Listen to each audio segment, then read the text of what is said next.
morning, everyone, and thank you all for being here with us. I'm really excited for this panel. My name is Brianne Dora Shawal, and I am the Vice President of U.S. Policy and Strategic Development for Epic Risk Management.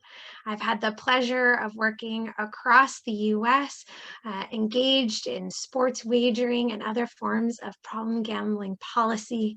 I have enjoyed working in your state. I'm excited. We're going to be working with the Chicago Fire.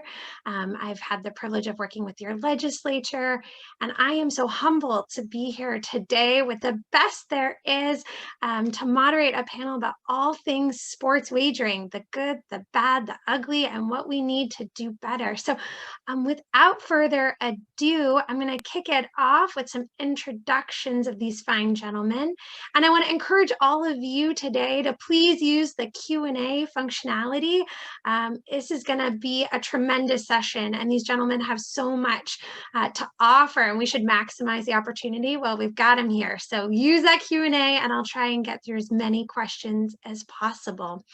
All right, Dan, over to you. Why don't you tell us, I know they heard from you this morning, but if you wouldn't mind, for those that maybe weren't able to join, tell us who you are and where you're at and what you do. Great. Thanks, Brianne. It's good to be here with you and with Josh and with Ted. I'm excited for the next hour and change. My name is Dan Trolero. I'm the Assistant Executive Director in New Jersey for the New Jersey Council on Compulsive Gambling, also known as 800 Gambler. And, I've been blessed with that opportunity for over 6 years now. It seems like I blink my eyes and boom, 6 years has kind of come and gone. And wow, what a change. I'm doing the work that I do in part because internet gambling was legalized in our state, which provided resources to expand hiring. And now sports betting was added to our state, and it continues to expand our workforce and the work that we have to do. So I look forward to this topic and sharing and hearing from Ted and Josh as well. So thank you. Thanks so much for being here, Josh. Thanks, Brianne. And I second Dan's sentiment there. I'm thrilled to be part of this. So I'm honored to be invited, and I'm so glad to be here with my buddies Ted and Dan, and obviously with Brianne. And like Dan just mentioned, we're very similar in terms of the work that we do. I am the director of the Council on Compulsive Gambling of Pennsylvania. So we're right to the left of Dan and those folks over in the East Coast of the country. And what we do is similar to Dan. We work in a capacity where we help folks who are struggling in a number of different areas. We utilize the 1-800-GAMBLER number in Pennsylvania as well. And through phone calls and chat and text requests, we're able to put people in touch with higher levels of care. And that might be obviously a counselor, or it might be an agency. It could be some type of a self-help meeting. We have a number of different resources available. And similar to New Jersey, Pennsylvania now also has legalized sports wagering, among other types of expanded online offerings and that type of thing. And I'm just really happy to be able to share some of what we've found over the course of the past year and a half or two with all of you today. So thank you. Thank you, Josh. We're excited you're here. And Ted, last but not least. Thank you, Brianne, and also honored to be invited to come to the Illinois Summit to share some information. My name's Ted Hartwell. I serve as the Community Engagement Liaison for the Nevada Council on Problem Gambling, which likewise is an affiliate of the National Council on Problem Gambling with similar missions that you've heard. Do that about 20 to 25% of my time. The rest of the time, I'm a research scientist with the Desert Research Institute with a background in anthropology and archaeology, and also running a network of radiation monitoring stations associated with the legacy of nuclear testing here in town. Professional cellist by night with the Las Vegas Philharmonic. I've been a soccer coach and a volleyball coach here in town, but long story short, none of that kept me from developing a pretty serious gambling problem that reached its head about 13 and a half years ago. And my past participation in and interest in sports led me to develop some products here, some outreach products, especially for youth on the topic of sports betting, definitely a high risk group among those of us who develop a gambling problem. So happy to be here. Wonderful. Let's get to it, shall we? 2 days ago, Governor Hogan of Maryland signed into law the 28th state to now offer legalized gambling. So we have DC, Puerto Rico, and 28 states. It's 30 jurisdictions now. Well over a third of the US population now has access to legalized forms of sports wagering. And the one thing we have learned very quickly is not two states are doing it in the same way. So I'm curious, let's do some level setting, shall we? Why don't we talk a little bit about what is it like in your state? What are you seeing? Dan, first over to you. Every month I see numbers that are incomprehensible. I don't understand when we're talking billions in revenue. Your state is flourishing. It is no longer a young, immature market when it comes to sports wagering. How can I consume sports wagering in New Jersey? What's it like? Talk to me a little about the climate there and maybe how those revenue numbers are so high. What's going on, Dan? Sure. Yeah, I want to take a step backwards to 2013 when the state of New Jersey legalized internet and mobile device gambling, and that allowed for access to gamble with casino operators on your smartphone, right? So it provided that accessibility. There was no longer the need to go to the brick and mortar location. Fast forward from 2013 to 2018, June of 2018, we know New Jersey legalized sports betting, which on a state-by-state level allowed each state to decide how, when, how to do the entire implementation. New Jersey said, well, we've already got an internet gambling infrastructure in place. Now, when you add sports betting, and you can deliver it via a mobile device or smartphone, it's no wonder why our handle last year was over $6 billion. And handle is the amount of money that's wagered on sports. So that's a staggering number for a relatively new form of legalized gambling. It's not a new form of gambling. We know sports gambling has been going on in the black markets, the underground markets, the offshore markets for generations, for decades. So it's a new legal form of gambling. It brings the revenue onshore, which is great, right? Potentially, that's really good. There's potential for more player protection when you can legalize and regulate it onshore.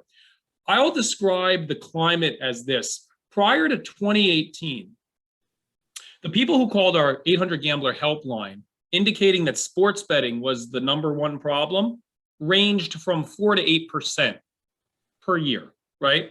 Since sports gambling was legalized in our state in June of 2018, roughly 16 to 20% of our helpline calls are now for people experiencing sports betting related problems.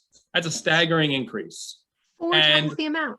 Yeah, it's a staggering increase. People feel more comfortable admitting to a problem that's now legal. We have more people participating. Over 90% of all sports bets in the state of New Jersey are done online on a mobile device. So it's the accessibility, the availability, and we're coming off of COVID-19 the past 15 months as things are starting to open back up. When people were locked down, when sports resumed in August, September, you had this opportunity to participate in an activity from your living room. You didn't have to go anywhere. So, and you couple that with the marketing we see, the climate is one where people are actively and aggressively seeing commercials and marketing, and they're uploading software, they're depositing $1 or $10, and they're just starting to play. So we see high participation levels.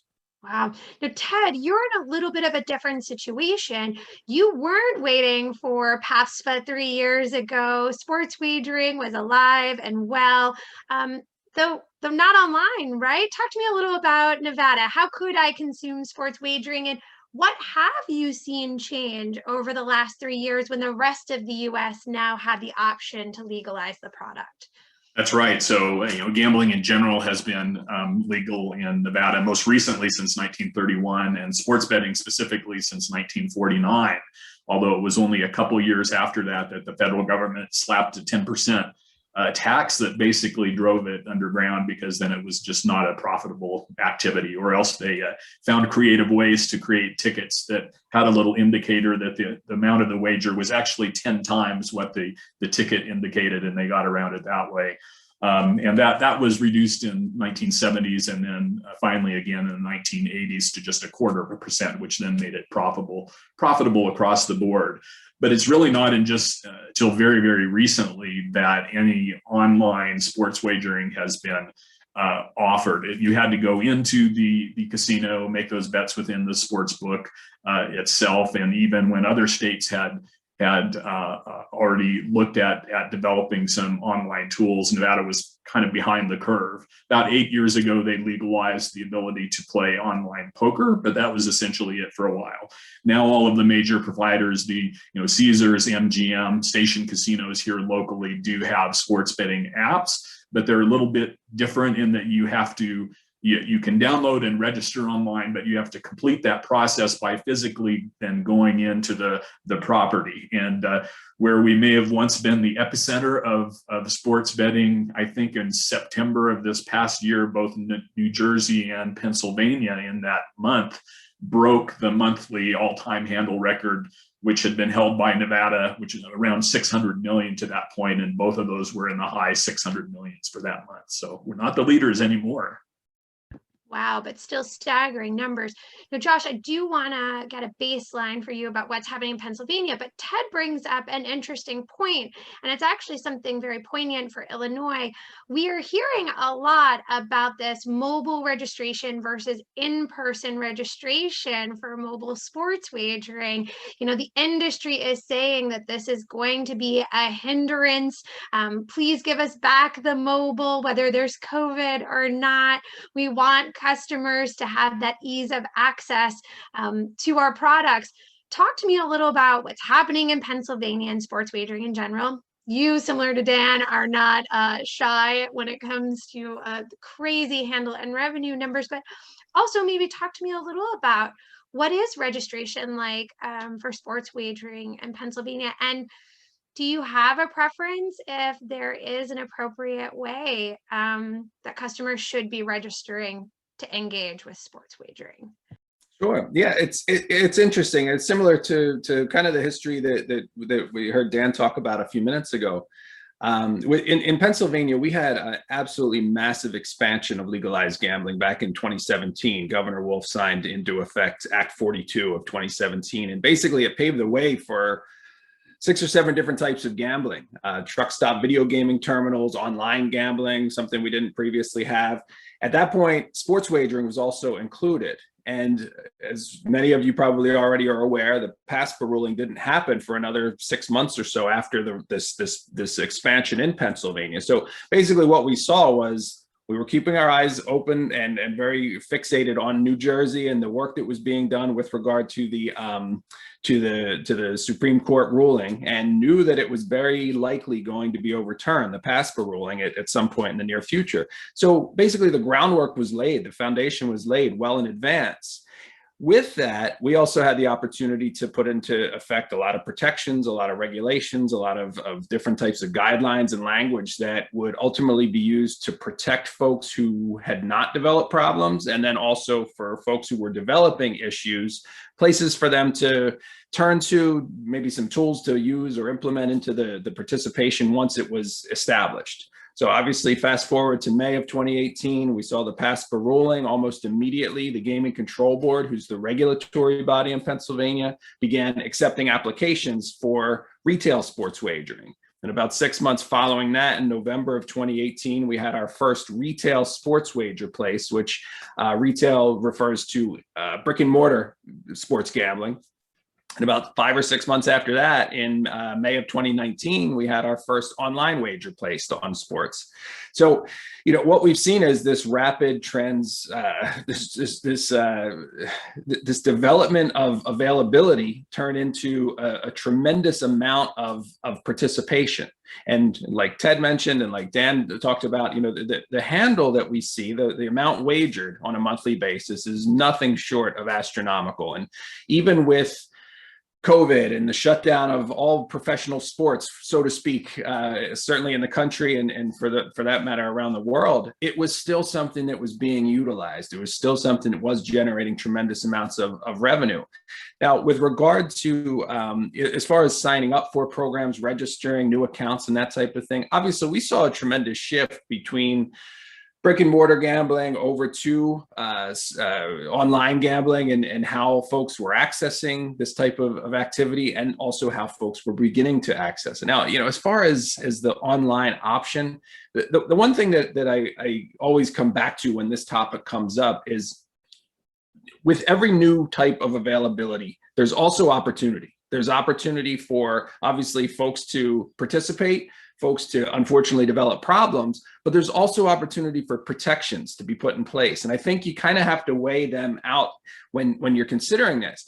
What we saw in Pennsylvania was, with the shutdowns, with the development of new types of gambling and COVID and everything kind of getting mixed up, or put into the mix, we also saw changes from the protective side as well, moving to the online registration. So things like self-exclusion and other protections like limit setting and account access, all able to be done online, similar to how new accounts could be set up. So I think it's really important to kind of weigh it all in together and talk about, okay, so if we're going to limit how somebody can register, how a new account can be opened, that needs to be identified along the lines of how the protections are being utilized as well. So in Pennsylvania right now, basically something where you used to have to go to a brick and mortar establishment to sign up for a program, you can now do entirely online. And I think that kind of goes directly in line with how new accounts are being set up as well. I think kind of having that ease of access works in a number of different ways. So it sounds to me like there's going to have to be a balance to strike the consumer protections with that increase in access, where we can see the benefit of someone not having to go physically somewhere to register or engage. And that's an opportunity for education. But I'm going to ask all of you, is there enough education being done out there? So we see thousands of pieces of legislation filed across this nation every single day. About a third of those are involving sports wagering. And, in more instances than not, once a bill's been filed and passed, nobody's reopening them, so to speak, unless they want to do a new form of gambling, right? The online, maybe poker. I'm in Virginia. I got casinos, sports, online, skill-based, mobile. I got it all at once. It was massive, right? But talk to me a little about what you're seeing in your legislation. I know for many of you, or all of you in this case, it's established, right? So what was good in it? What did you see that was forthcoming and thoughtful around problem and responsible gambling policy? And what was to be desired, or what could you still go back and hopefully get? Dan, let's start with you. Sure. So I think it's important to note that both the 2013 expansion using internet gambling and the 2018 expansion of sports betting did contain language that provided for funds under a responsible education funding. So funding was to be allocated per operator license. On the internet gambling side, $250,000 per operator was to be distributed and used in part for treatment and in part for prevention and education. In a similar way, the 2018 sports gambling contained language that allowed for monies to be used for responsible education, prevention, and treatment, right? Split again, I think it was $100,000 per operator, somewhere in that vicinity. The problem is, so that's the opportunity is that, yes, the language is getting into the legislation and the funds are being allocated. Quite truthfully, the funding is woefully underfunded, right? It's very low relative to the handle, the revenue numbers, the number of people experiencing gambling-related harms, et cetera, and also compared to the funding available for drug and alcohol clients. So we don't have sufficient funding at the state level, even though the language is in there. We just don't feel as if it's enough. Number two, the distribution of the funds for use for the intended purpose is also a very slow process. I can only speak for New Jersey when I say that even though the legislation indicated in 2018 we would receive funding would be made available to agencies such as ours, those dollars have yet to be deployed in 2021. So the horse has been out of the barn for the last 3 years on sports betting. without any dollars that were legislated in being allocated from the general fund out to those providers to provide resources. So it makes doing the job very tricky when the horse is out of the barn, the sports gambling is ramping up, the marketing that we see in our state, and I know Ted and Josh will likely agree, is through the roof. We don't have the budgets that the big entities and the operators have. So the intention is good. The unintended consequence is that the delivery and the distribution of the funds is extremely slow. So to your point earlier, the other note that I'll make here, there is a need for prevention. Prevention matters. We have to get to the kids at an early age, because what we're finding in some early research reports we've done in New Jersey with Seton Hall University is that the college students are participating in sports betting, but they don't see it as gambling. They see it as an easy way to make money. They see it as a fun time with friends, and they don't see the harm or the potential for harm. And that becomes very concerning. So we need to get out. We need to have our boots on the ground, grassroots effort like gambling education has always been grassroots, getting out to those agencies to further knowledge. So we have some good stuff that the potential's there, but now it's the follow through from the state to give us the resources to continue to do the work we do so we can also expand into other opportunities. Ted, you and I'm not going to answer for you. I don't want to put words in your mouth, but you and I had done some work last year together in your lovely state when you were facing an 80%, yes, everyone on this call, 80% of the prom gambling budget was being proposed to be slashed. So what is it? Do you agree with Dan? Is it funding? Is there more? What? It's been a while. It's been around a while for you in Nevada. I understand it's different, but talk to me about what's going well and what's to be desired. Sure, thank you.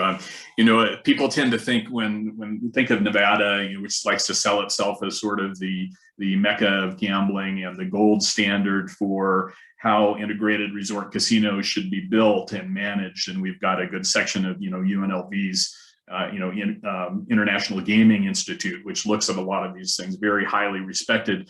And so they assume that in the problem gambling realm, we must be a leader as well. But funding wise, quite frankly, it's a pretty paltry. We rank 13th in the nation, even per capita, on the amount that's spent. It's a little over 40 cents per person that's allocated towards this issue. So funding is a major issue. We have a little less than $2 million a year.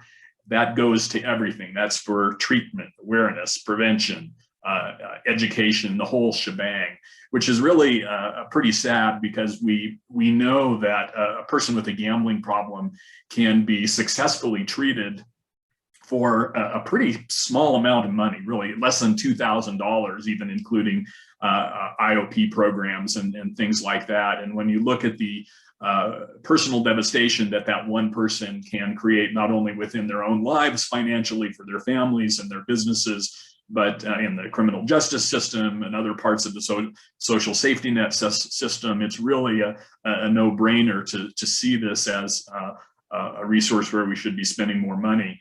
Now, it's hard to believe that the PASPA decision only came down 3 years ago, and to look at where we are now, it's literally the largest expansion of legalized gambling in this nation's history that's going on right now. And at the time, the National Council on Problem Gambling was very quick to come out with guidance to states to ask them to allocate at least 1% of the state revenues that were gained from legalization of sports betting towards the issue of problem gambling, which really is not a huge ask, right, for the states in terms of the overall percentage.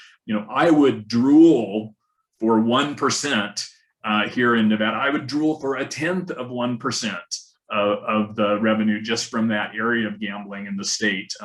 States like Oregon, the Oregon Lottery spends more just on advertising resources and places to get help than Nevada has for its entire annual budget, for example. So it's an incredible disparity across the states, and Nevada is not a leader in this area. Yeah, you may be the gold standard sometimes by way of industry, but it sounds like the problem gambling side has some work to do. Josh, talk to me what's going on in Pennsylvania. In some ways, we're going to talk about regulations next, so I don't want to get ahead of it. I find myself sometimes referring back to Pennsylvania, so I know there's some real good that's happened in your statutes. Talk to me a little about what's gone well in your sports wagering statutes, and what more you would have liked to have seen. Sure. Yeah. So not to sound like a broken record with what Dan and Ted just talked about. Obviously, finances and funding are always a big piece to it. I will say we are kind of in a good position, which we can talk about when we talk about some of the regulations and some of the tools that are in place. Pennsylvania I feel like there was probably a lot of folks who sat back and sort of watched what was going on in other jurisdictions and other states, both with the original legislation to bring casinos to Pennsylvania, and then obviously following with other expansion. We tend to learn a lot and then implement quite a bit. And the same held true with regard to Pennsylvania as far as licensing for online gambling, as far as licensing for sports, as far as taxation on revenue.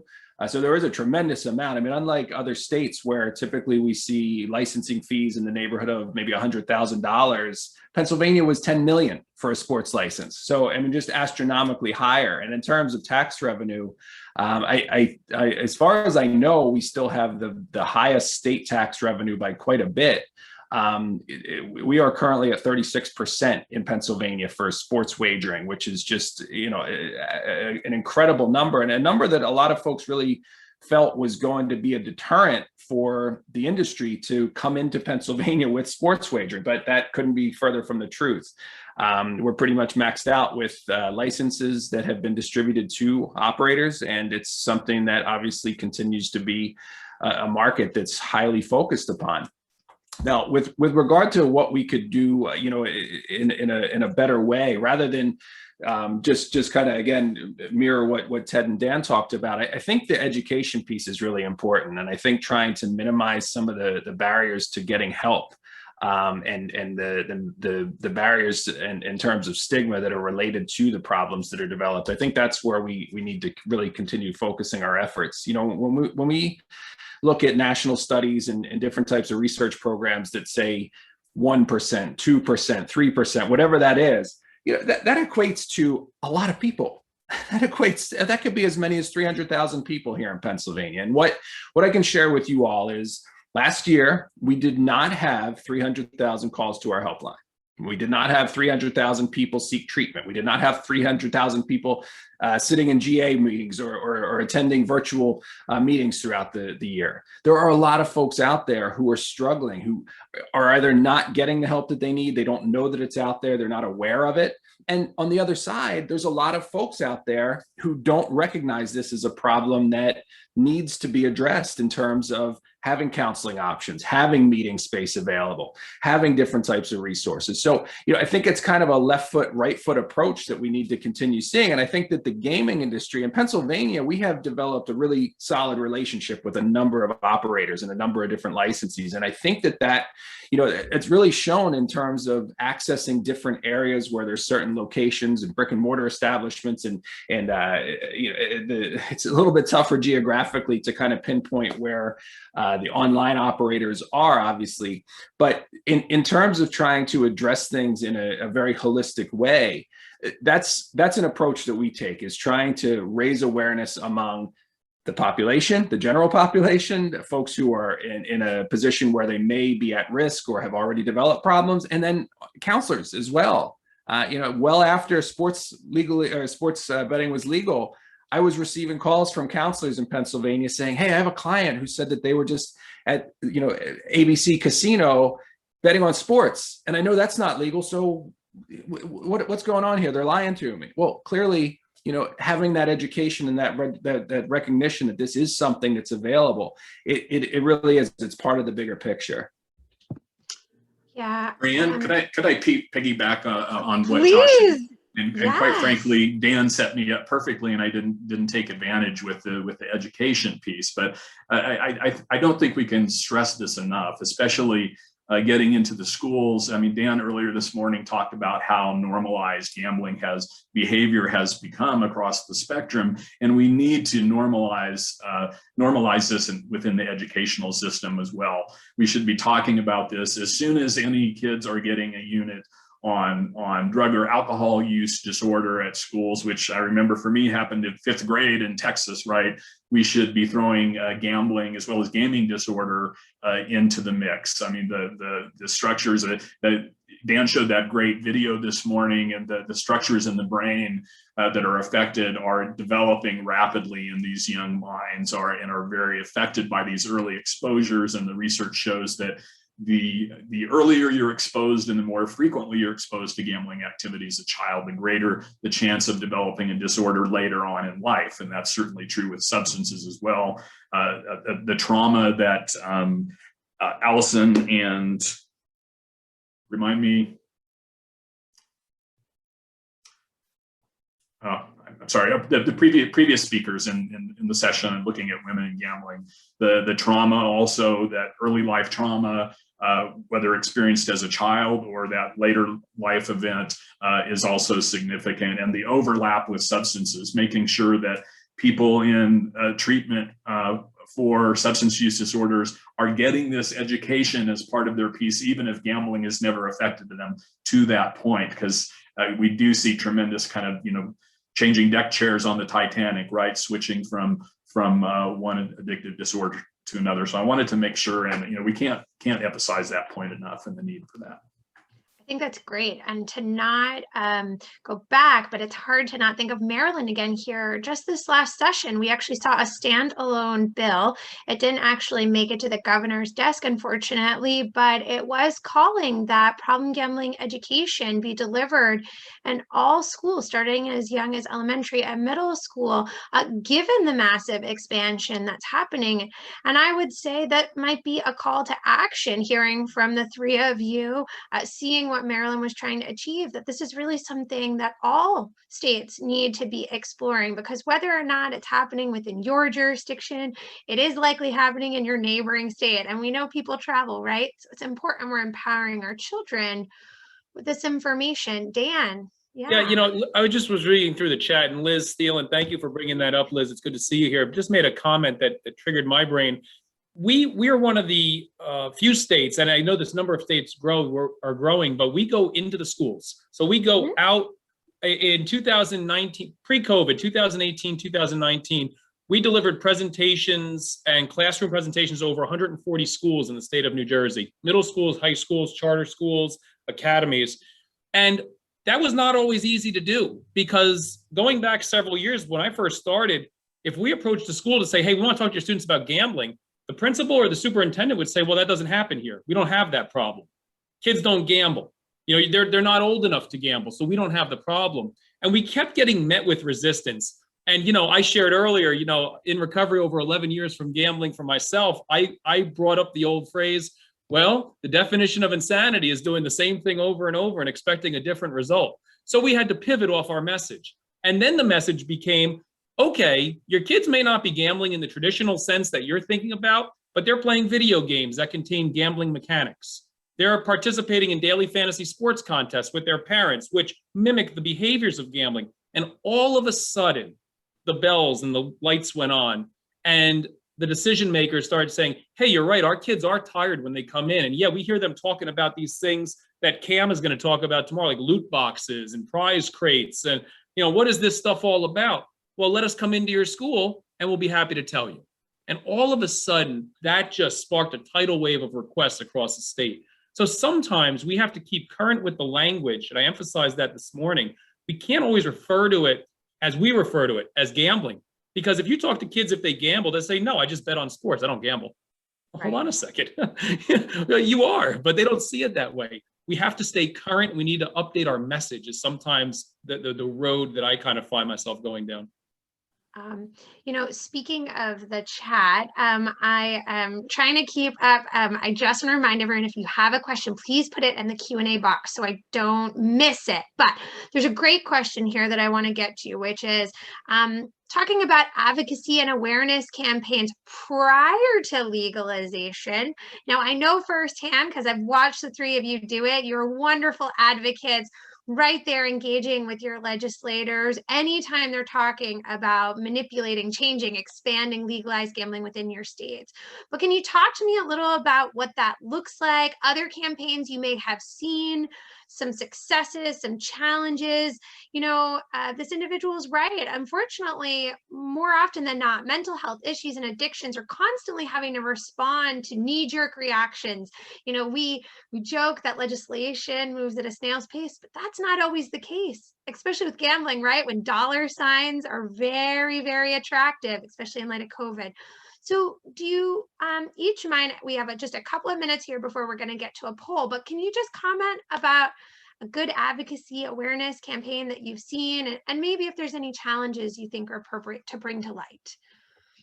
Josh, let's start with you. Sure. Yeah, it's interesting to see, and obviously I have the affordability of spending a lot of time in connection with other affiliates throughout the state, or throughout the country rather, just to kind of see what other steps are being taken. Obviously, Dan and I, we stay in touch quite frequently about a number of things. We do a lot of work together, so I kind of have that fly on the wall benefit, as does he, and as we all do, in terms of just seeing what's being done. With regard to programs, I think there's pieces of programs out there that have been very beneficial, obviously, and in terms of Pennsylvania, I've had plenty of time to talk with folks around the country in advance of the legislation, and took some key pieces. Pulling from the National Council and direction from the affiliates has been very valuable in terms of approaching legislators. And I think the main thing that that I think is vital is establishing relationships with folks in the legislative decision-making seats, at least. And in Pennsylvania, we have a couple of groups that work in that capacity, as I'm sure most states probably have something very similar. And the more that we can connect with them and have conversations on a very transparent and candid level, I think that's really where the initial steps begin. Yeah, obviously, we have 172 people attending this session right now. And, if each of you were to take the time to voice your opinion, voice your concern in advance of something taking place, obviously it's going to start to make a mark. It's going to start to leave an impact. And this is where these types of steps really take place. And in the early days of discussion about expansion, Pennsylvania, we didn't have a bill that was introduced that had 7 types of gambling attached to it. That evolved over the course of time. It began as a very simple bill revolving around the helpline and how the helpline should be utilized. Then there were pieces added and pieces added and pieces added. And over the course of time, we had the chance to testify. We had the chance to be part of meetings. We connected with legislators, and we were able to start to talk with them about some of the different protections that we felt were beneficial from other states, from things that we were seeing around the country. So I think just having those conversations, that's the first piece of the puzzle for sure. I couldn't agree more. On that note, I think we're going to have a quick verification poll, but I'm being told that we might be able to keep chatting through it, but I'm going to give everybody a moment to answer that poll. But Ted, I'm going to turn it over to you next. What do you think? Is it all relationships? Doesn't have to be the big glamorous awareness campaigns? I'm looking to hear what you think.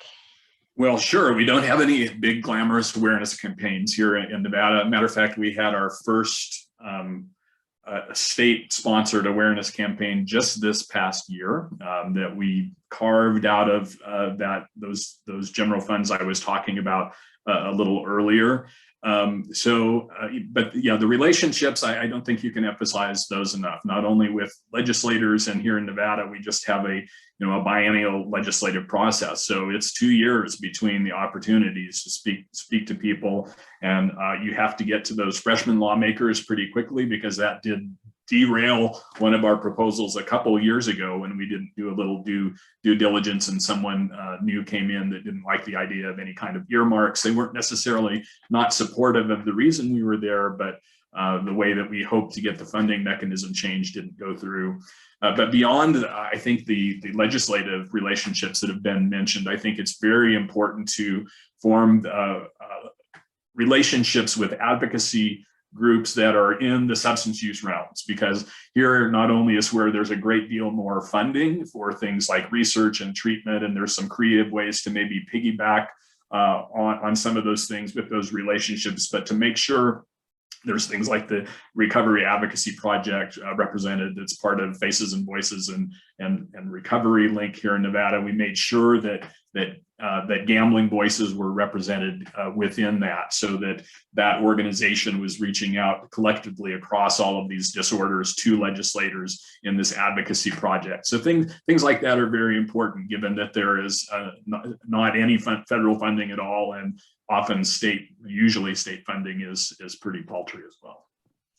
I'm loving this, you guys. You know, this is right up my ankle. I'm a professional advocate. I'm happy to hear this. So Dan, no pressure, but give us some, what do you think? You agreeing, disagreeing, got more that you think makes Yeah, I think a good campaign?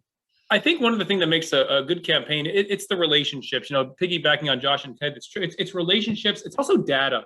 It's data and science. And to help people understand that we're talking about human lives here. Josh made that point earlier. Even though it might be a small percentage, these are real people.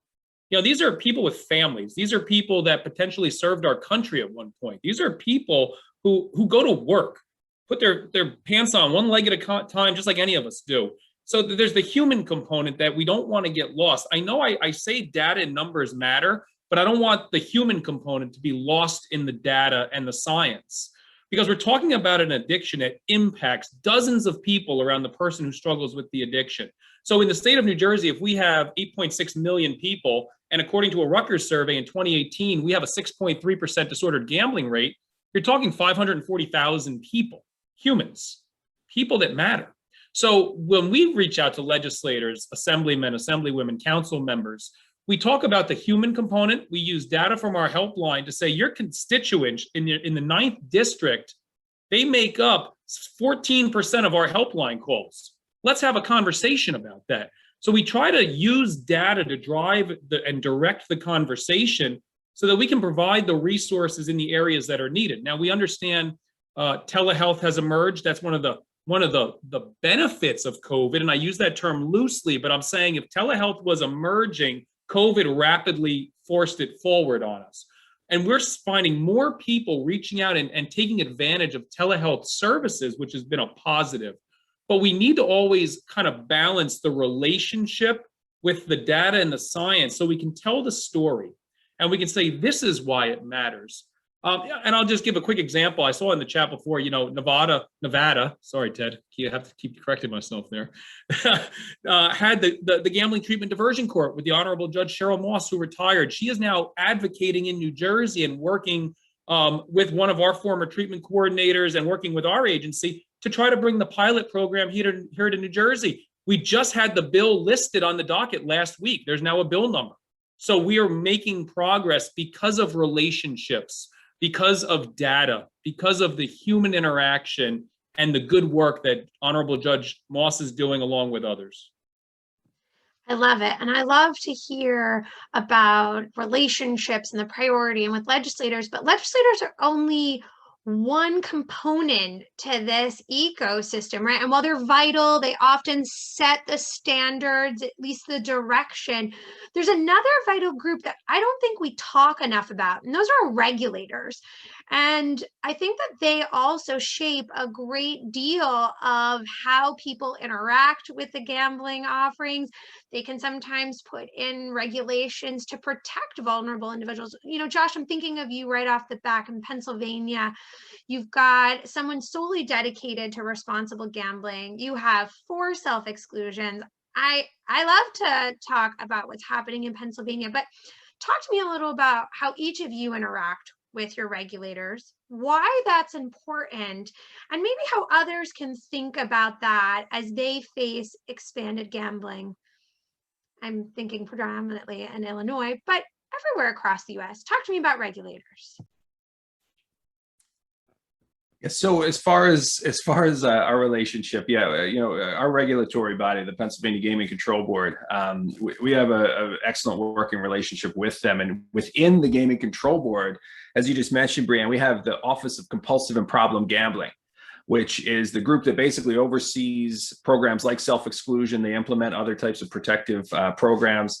Their website, responsibleplay.pa.gov, is an excellent resource for you to maybe learn a little bit more about the programs that we have and how those programs were established. And I'll throw that in the chat box in just a moment so that you can refer to it.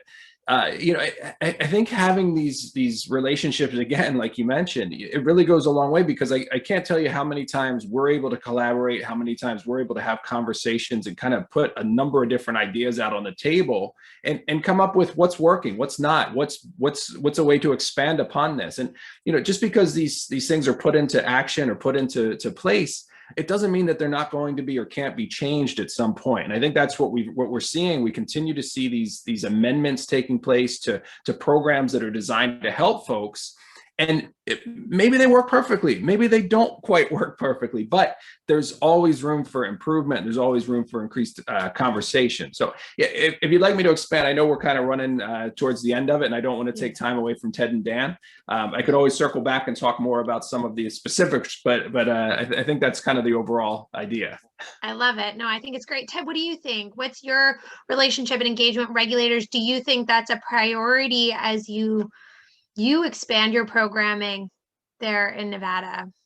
Yeah, so, regulation wise, we've got some fairly watered down regulations, right? If you're a gaming licensee, you have to display information. You're the casino cages on problem gambling. You need to have some level of training for your employees, and then the ability for people to essentially opt out of marketing from properties. We do not have things like self-exclusion mandated in any way within the state, although certain properties like Caesars, it's possible. So there's a great deal of work we need to do in that area. And with the advent of cashless wagering, in large part that's been pushed again, as Dan mentioned, by the advent of the pandemic. Some of these things like telehealth, cashless wagering has tremendous potential to provide additional protections, not only for the industry, some important protections for industry, but also for the players and the patrons. And these tools are, quite frankly, already developed.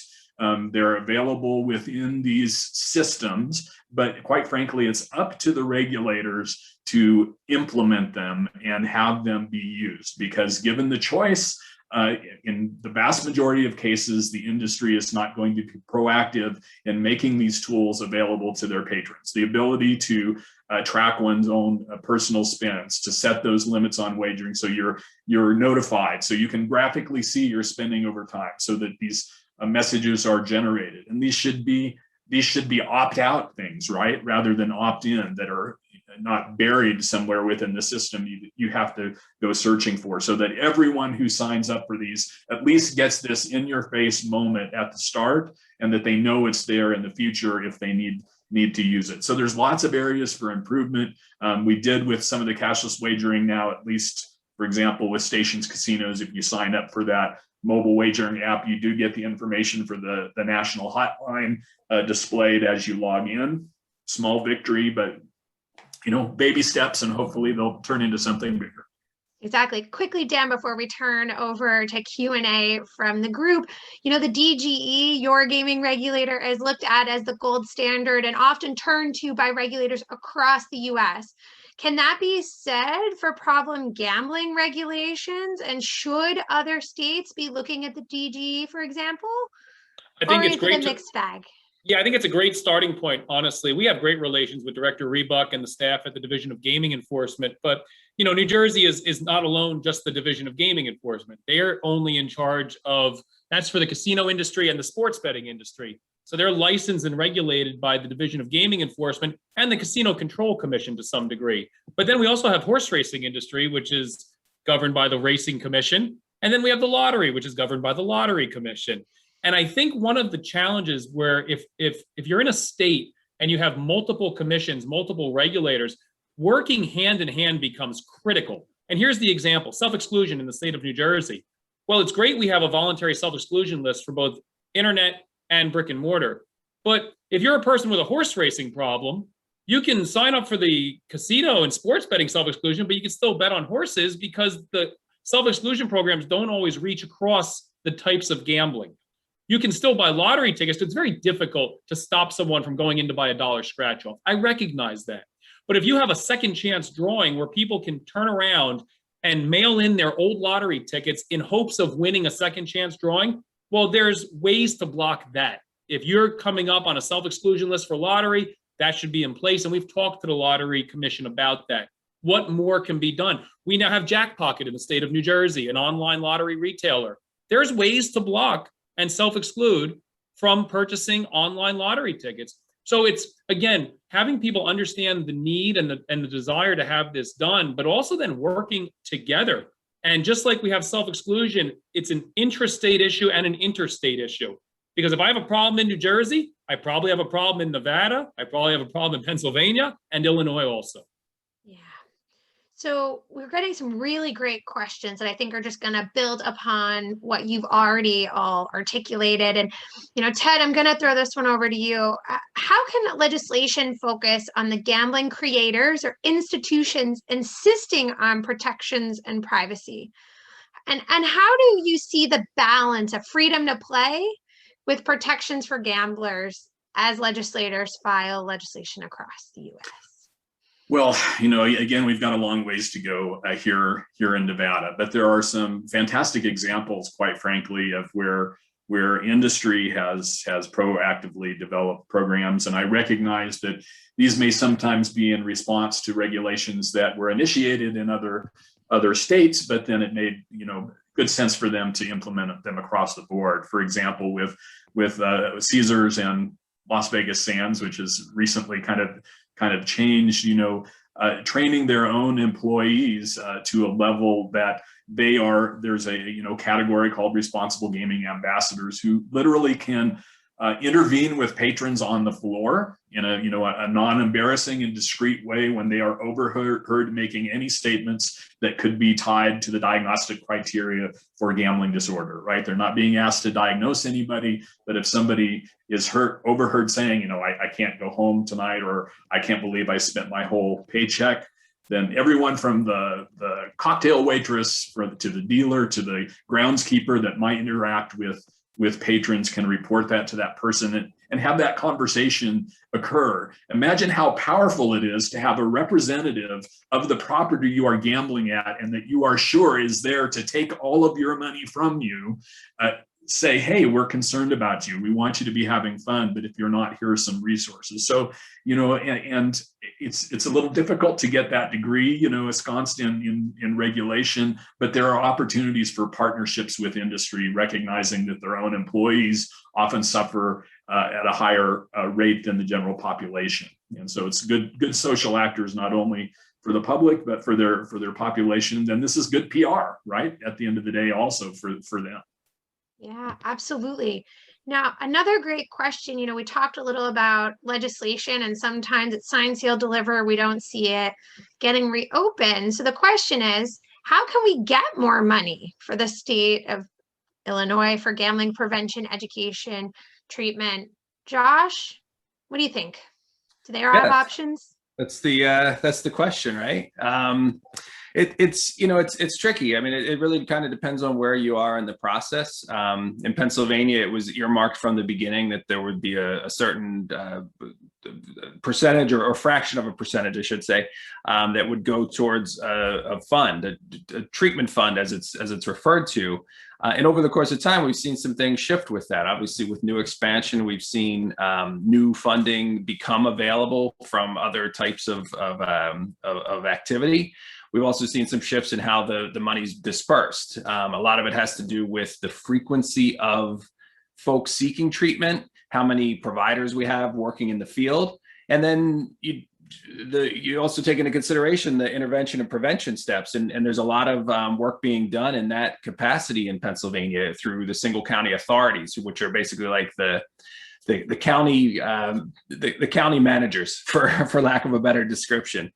They would be the group that applies for funding through this treatment fund, which has been opened up to include funding for other things besides just treatment, where it was initially kind of earmarked. So over the course of time and seeing, how if the bill is already introduced and it's too late, so to speak, to have things put together in a certain way, there's always ways that things can be shifted by, again, connecting with different folks throughout the field and throughout your individual states. Obviously in Illinois, focusing on ways to make those connections would be a potential first step.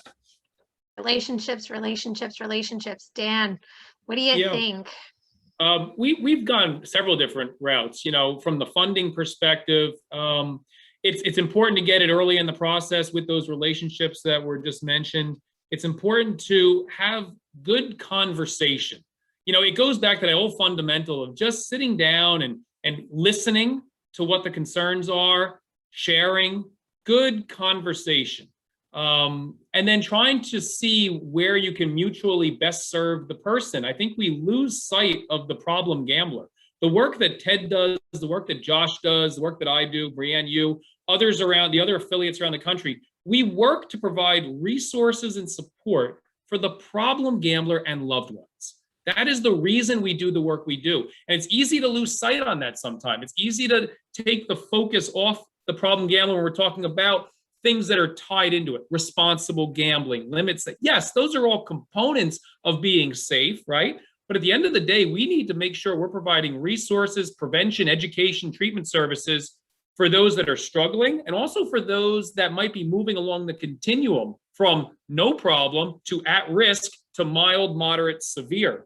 So good conversations, good relationships, and also thinking creatively. We reached out to Wells Fargo Bank 2 years ago because they have community grants and they have a private foundation. And one of the stipulations in the grant is for financial literacy among youth. And I said, what a great opportunity for grant writing to use a grant from a bank and promote financial literacy among youth and tie in the message of be careful about gambling. So we can accomplish our goals if we're ready to think creatively and ready to think of all the inputs that go into problem gambling. Life skills, coping mechanisms, financial literacy, all those things matter. So think creatively. I can't thank you all enough. Incredible session. A real privilege to be here with all of you.